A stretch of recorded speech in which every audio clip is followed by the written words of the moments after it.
Well, it's been a while. I guess we've hit our combat rebalance. Let's give it a look over. The day has finally come that we have the old school style of evolution of combat. This is a nice and bulky blog, so we will do our best to kind of go through it and sum everything up as opposed to reading every little detail. But like usual, the blog will be linked in the description. Feel free to click it to follow along or read it in detail if you'd like. Our first whole section here is just them preparing for the blog and nothing really too exciting. And we start off with NPC defense changes. This is where they implement the elemental weaknesses for fire, earth, water, and air, and we now have different range types.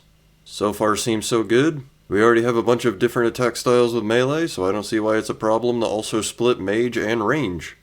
So the formula for magic damage now is magic damage percentage plus your elemental weakness percentage multiplied by the base damage of your spell. So if the elemental weakness is 10% and you have 2% magic damage, that would be 12% multiplied by whatever your base damage is. This will make the standard spellbook more beneficial to combat progression throughout the journey of the player.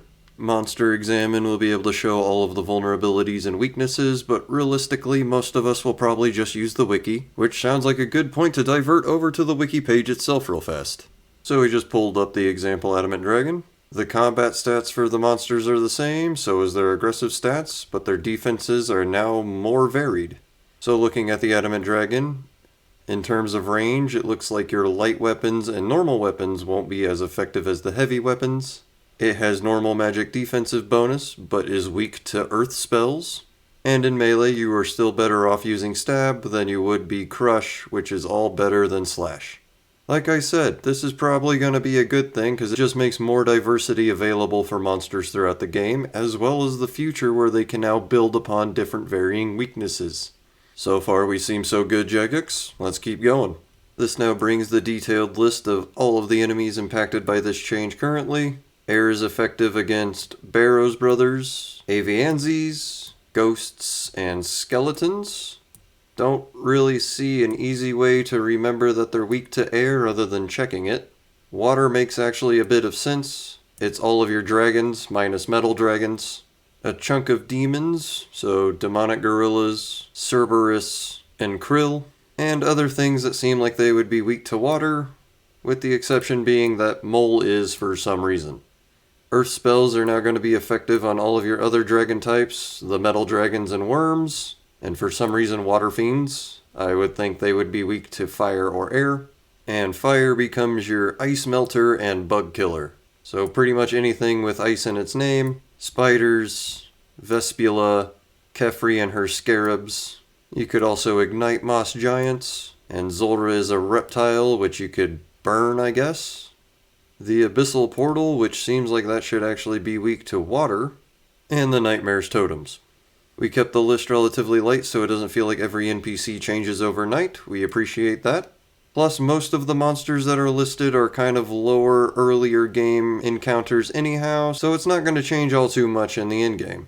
Moving on, they have changed how elemental spells work. So if we take example wind, water, earth, and fire strike, instead of wind only being able to hit a max hit of 2, it'll hit a max hit of 2 until you get to level 5, where Water Strike would be able to hit up to 4, so Wind can now hit up to 4 as well.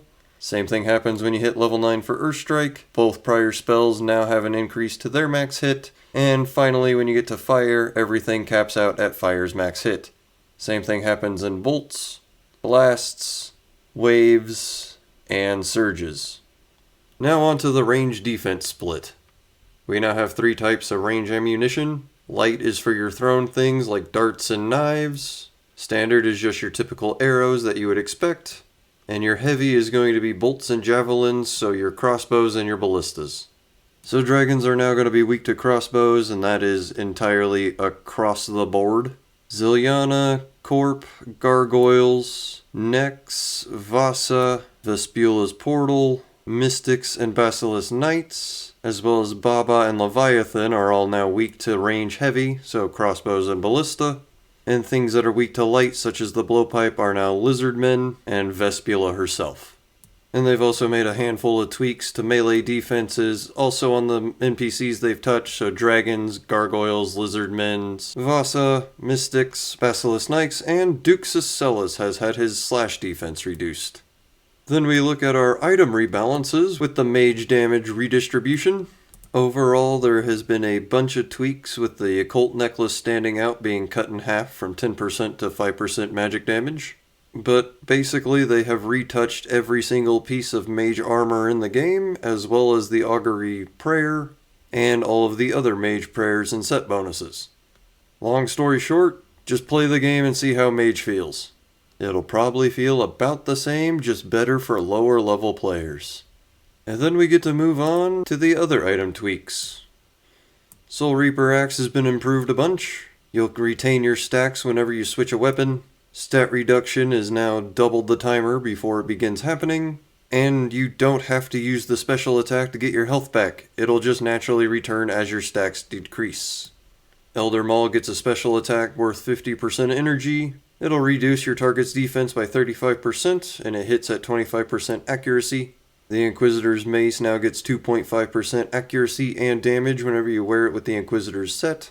The Ancient Godsword spec now only heals for 15% of the target's HP, up to a cap of 25 health. And the Tome and Water have been decreased for their damage boost down to 10% against NPCs instead of their 50%, but the damage will still be 50% for fire and 20% for water against players for an increased damage.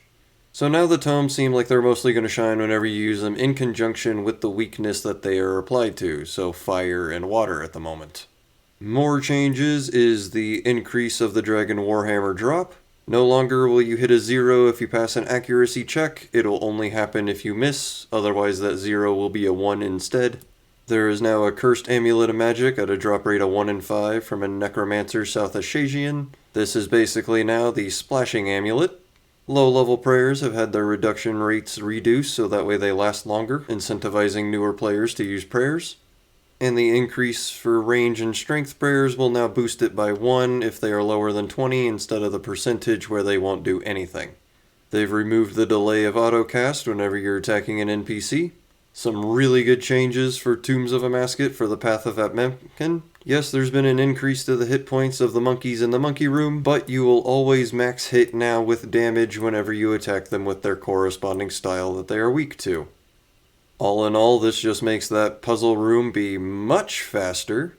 Baba is now only able to hit you for 25% damage instead of 33% damage through Protect from Melee Prayer. Then we have the increase to the Vasani's Nightmare drop rates, as well as the regular Nightmare drop rates. And Ava's devices now properly work with javelins. That's it for Evolution of Combat Old School RuneScape version, but we still have our other changes to go through. Spell tablet lecterns in the POH will now remember the position they were at whenever you close and reopen them. Nice little quality of life. Genie has had its vocabulary expanded, no longer referring to everybody as master, but will use mistress for the female players. The Varlamore Master and Elite emote clue stash units now appropriately appear as filled in the stash notice board. And the Blood Moon Jaguar's HP sap can no longer persist through teleports. It apparently couldn't technically kill you, but there was that clip on Reddit of a hardcore Iron Man going down to 1 HP from it. Never knew it couldn't kill you before. Otherwise, the RuneScape board game has been nominated for an award. In the blog, you can sign up for an account and vote for it if you would like. And we finish off with our normal PvP world rotations. Feel free to pause the video to look them over. And that brings us to the end of what I can only assume to be part 1 of Project Rebalance Combat. Seems like overall that it's healthy changes for the future of the game. The main issues might be that some nostalgic monsters are now very weak, but old school now is very different from the RuneScape we knew, and those monsters are no longer a priority to kill. So I say good job, Jagex, this is the way combat changes should go. I'm looking forward to the future health of old school RuneScape considering these changes are now taking effect. Let me know what you think in the comments below. Help me out with a like on the video and subscribe to the channel if you're not already a part of the neighborhood. And have a good rest of the day, you guys.